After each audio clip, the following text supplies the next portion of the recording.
Assalamualaikum warahmatullahi wabarakatuh. Alhamdulillahi wa kafa. Wassalatu wassalamu ala rasulillahil mustafa. Wa ala alihi wa sahbihi wa man wafa wa ba'd. Usi nafsi wa iyyakum bitaqwallahi faqad fazal muttaqun. Fala tamutunna illa wa antum muslimun. Faqala ta'ala ya ayyuhalladzina amanu taqullaha haqqa tuqatih wala tamutunna illa wa antum muslimun. Mengawali kajian pada hari ini, saya mengajak kita semua untuk bersyukur kepada Allah Subhanahu wa taala masih diberikan kita kesempatan untuk hadir di majelis yang insya Allah diberkahi dan dirahmati oleh Allah. Hadirin, semoga apa yang kita tunaikan hari ini dijadikan oleh Allah sebagai perbuatan terbaik yang pernah kita tunaikan. Karena setiap insan, terlebih apabila ia insan beriman yang menjalani kehidupan di dunia, sudah pasti mendapatkan dan menginginkan harapan hidup yang sukses dan membahagiakan bila bekerja. Kerjanya ingin sukses, bila pulang kembali kepada Allah ke akhirat kelak, diharapkan pulangnya sukses dan wafatnya dalam keadaan tenang dan bahagia. Saking pentingnya harapan sukses dan bahagia ini, dan Allah maha mengetahui bahwa setiap hambanya menginginkan keduanya, maka diperdengarkan di telinga kita 5 kali dalam setiap 5 pergantian waktu dalam sehari, diperdengarkan kepada kita hayya 'alal falah. Jalani kehidupan di hari ini dengan sukses maupun apapun profesimu, harapkan sukses bekerja, yang sukses mencari akhirat, siapkan yang sukses dan hasilkan dari semua kesuksesan itu menjadi nilai-nilai yang membahagiakan dalam kehidupan. Jangan sekedar di kantor sukses, tapi tidak membawa kesuksesan itu menjadi kebahagiaan saat dibawa ke dalam rumah.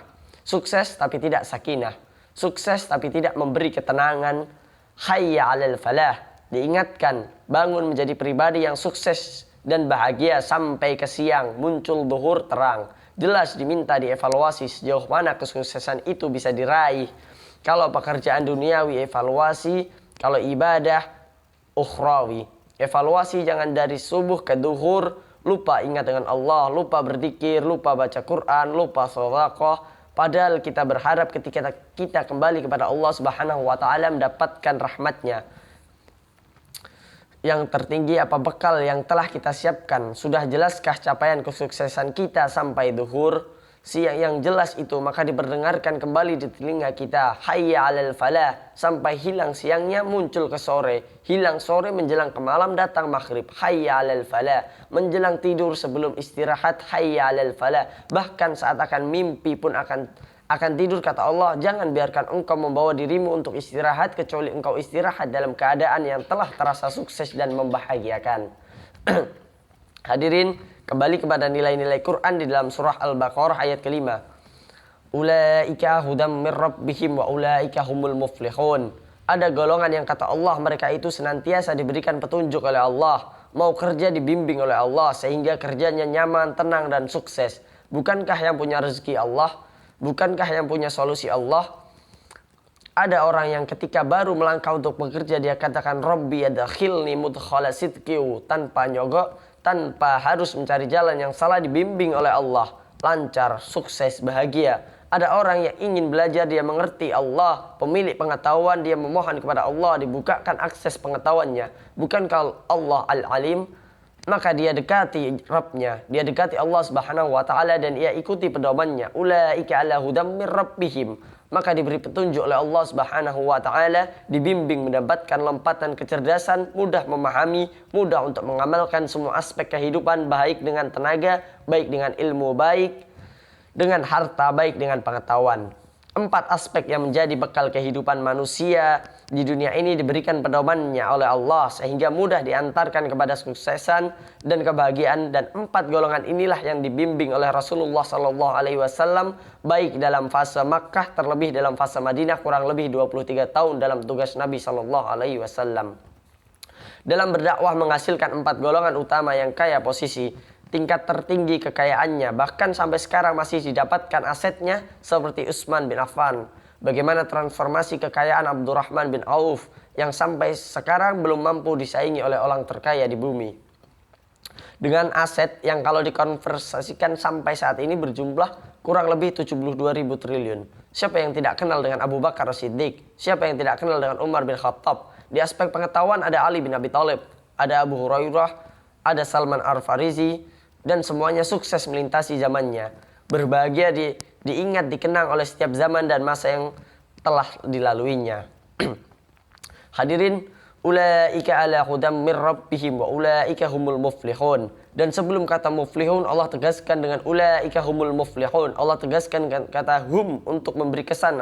Apakah Anda generasi sekarang menginginkan sukses dan bahagia seperti yang telah mereka raih? Apakah Anda menginginkan kehebatan yang dikenang seperti yang telah mereka raih?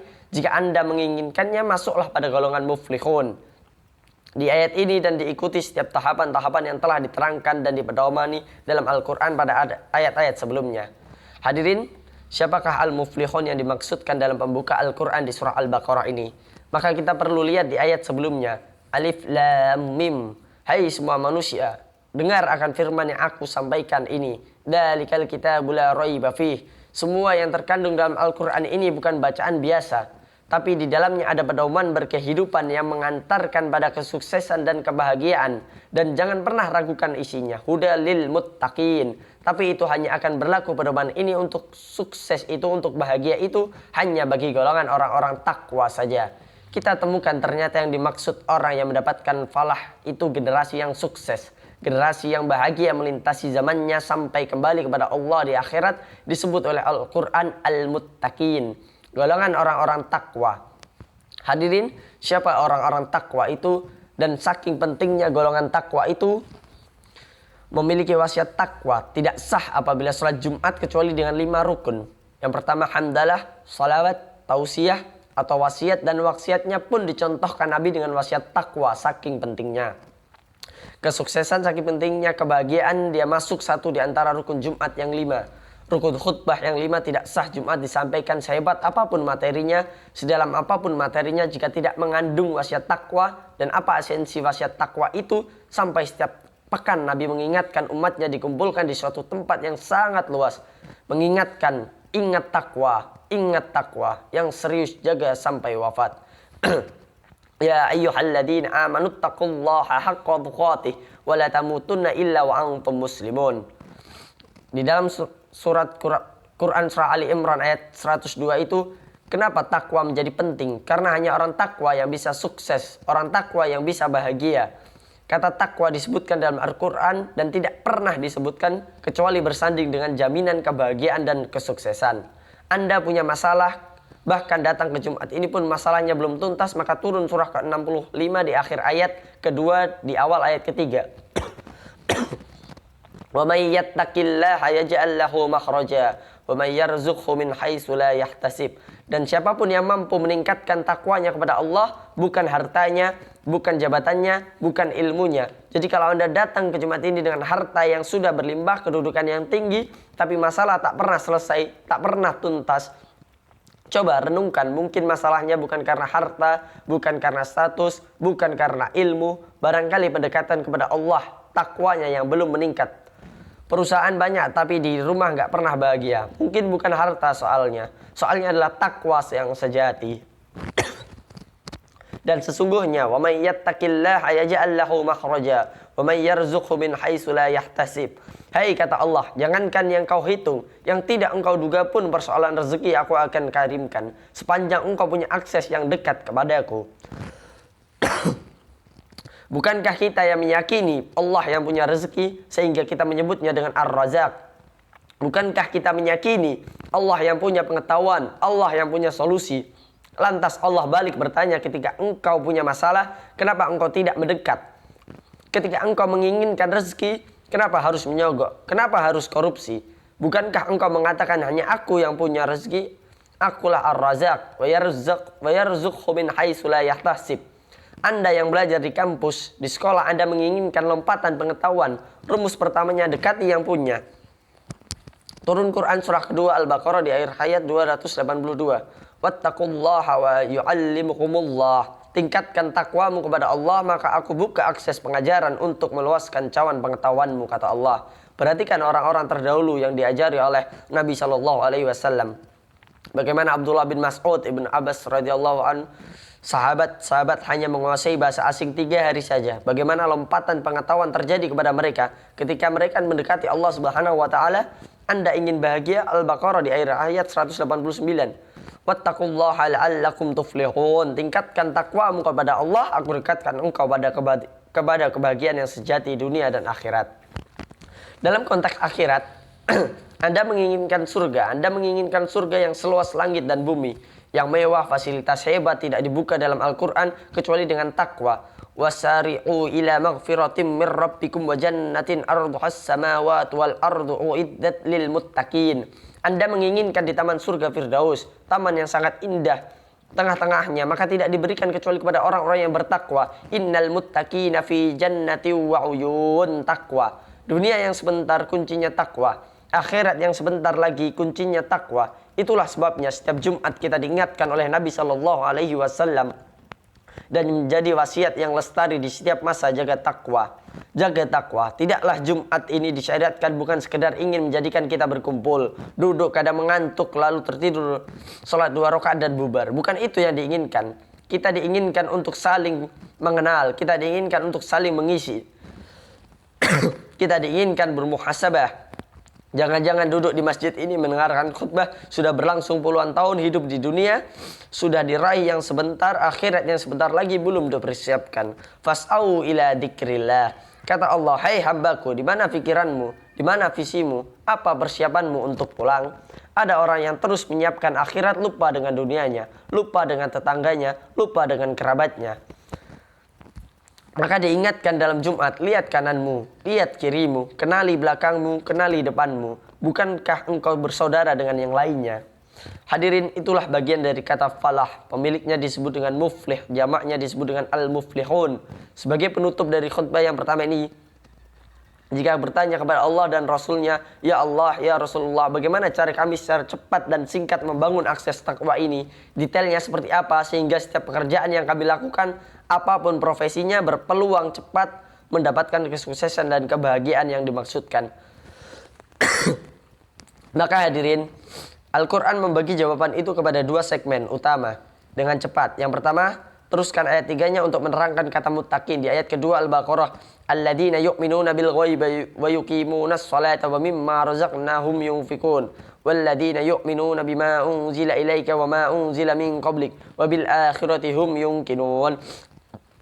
Allahu Akbar. Kata Allah, orang takwa sejati, orang yang sukses dan bahagia itu orang yang bisa secara proporsional berpikir dan punya visi panjang membawa skema hidupnya dari semua alam yang sedang dan akan ia singgahi sekarang.